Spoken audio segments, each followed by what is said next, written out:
Bismillahirrahmanirrahim. Assalamualaikum warahmatullahi wabarakatuh. Alhamdulillah, pemirsa acara cerita kehidupan berkah dimanapun Anda berada. Alhamdulillah, kesempatan ini tentunya kita masih berada di podcastnya Lalim, menyaksikan program cerita kehidupan. Kali ini program cerita kehidupan berkah berkaitan dengan cerita ruqyah atau dai ruqyah.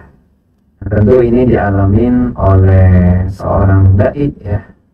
Dai itu singkatan Dasim SPDI. Tentunya perjalanannya dalam menyampaikan dakwah ruqyah. Aduh, ini suaranya sudah mulai, memang ada gangguan. Kalau cerita kehidupan berkah memang seperti ini, ya. Tapi tidak menyuruhkan kita untuk terus semangat, ya. Pemirsa cerah dimanapun Anda berada, cerita kehidupan berkah. Jadi kali ini kita menceritakan terkait tentang bagaimana dakwah, ya. Jadi perjalanannya itu diawali dengan tahun 2015, ya, kurang lebih. Itu memang seiring dengan boomingnya acara program ruqyah di salah satu TV swasta nasional. Alhamdulillah, itu ternyata juga memberikan dampak kepada daerah, sehingga mereka mengenal, ya, masyarakat mengenal terkait tentang ruqyah. Namun sebelumnya juga memang pernah ada di tahun sebelum 2015 itu, namun stasiun televisi kan berubah, ya, dari dulu. TPI yang sering menayangkan, ya, acara-acara ruqyah di tengah malam. Namun tentunya seiring dengan berjalannya waktu, perubahan, ya, masih tetap tentunya dibumingkan, ya, oleh TV nasional. Nah, namun perjalanannya yang dialami, ya, ruqyah di lapangan, di masyarakat, tentunya di perumahan, ketika menyampaikan mengenalkan ruqyah, itu seolah-olah menjadi sesuatu yang itu sambil suaranya sesuatu sampai bahasanya kesleo nih, sesuatu, ya. Jadi sampai asing gitu, bahasanya asing, walaupun ya memang sebetulnya yang menyampaikan ruqyah bukan orang asing, gitu, ya. Nah, jadi memang serasa asing di mata masyarakat. Apa itu ruqyah? Tahun 2015 itu, walaupun memang booming, ya, sampai ke sini dibumingkan oleh TV nasional, memang masih asing apa itu ruqyah, ya. Nah, kemudian seiring dengan berjalannya waktu, memperkenalkan ruqyah ke salah satu tempat, dan dirasa bahwa ruqyah ini belum dipahami, gitu, ya, belum dipahami, sehingga tidak diperkenankan untuk melaksanakan acara kegiatan ruqyah, ya.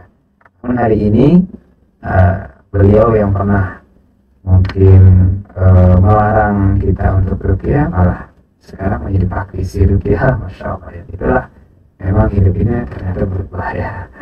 Nah, kemudian memang cerita ruqyah ini adalah motivasi kita sebetulnya dalam program cerah hari ini adalah cerita kehidupan berkah. Kenapa? Karena dengan ruqyah hari ini bisa dirasakan oleh masyarakat. Namun tentu masih ada juga yang belum paham terkait tentang ruqyah, dan perjalanannya ruqyah hari ini tentu tidak lepas dari perjalanannya yang dipublikasikan oleh TV nasional, ya, seorang ustadz.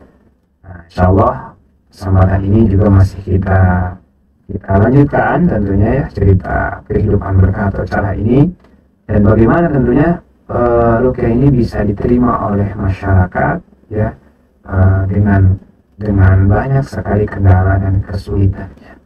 Nah, karena ruqyah ini memang orang menganggapnya, wah, ketika ruqyah ini berhubungannya dengan bangsa jin, berhubungan dengan paranormal, ya.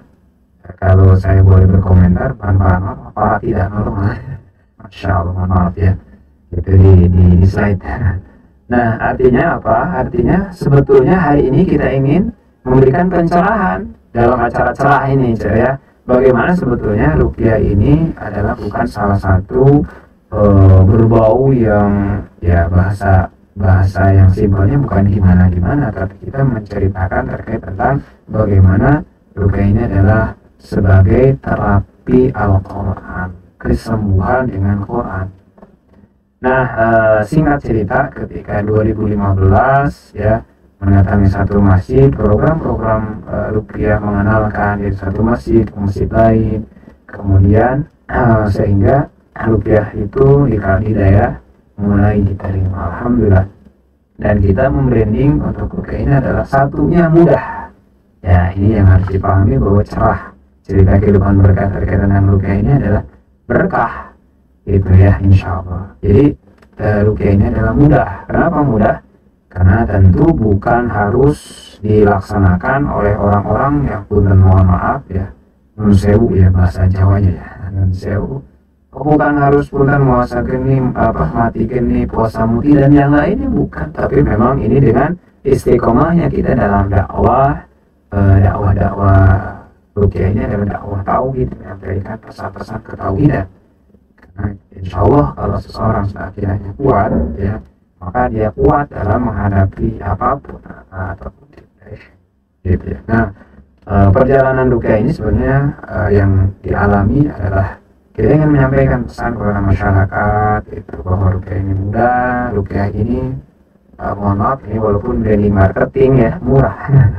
Kenapa murah? Karena sebetulnya bisa didapat, bisa ditemui dan tidak membutuhkan punten ya, bukan berarti menjatuhkan yang lain, tapi memang ruqyah ini adalah insya Allah murah, bisa jangkau. Dengan apa?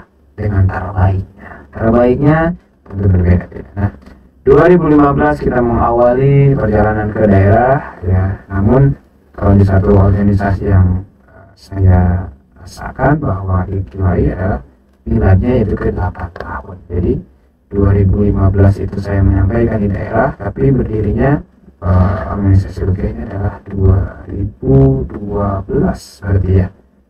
Jadi kurang lebih 8 tahun ya, 8 tahun. Nah, itu mungkin cerita singkat mengenai cerita kehidupan berkah yang tentunya insya Allah masih kita lanjutkan. Masih penasaran tentunya dengan cerita kehidupan berkah ya terkait tentang ruqyah, insya Allah dan waktu dan kesempatan kita lanjutkan. Kemudian pemirsa, di program cerita kehidupan berkah mengenai ruqyah, insya Allah dan waktu dan kesempatan kita dapat bertemu kembali. Ikan cepat, ikan mujair lebih cepat. Sepertinya saya ingin minum air. Nah, itu saja. Assalamualaikum warahmatullahi wabarakatuh.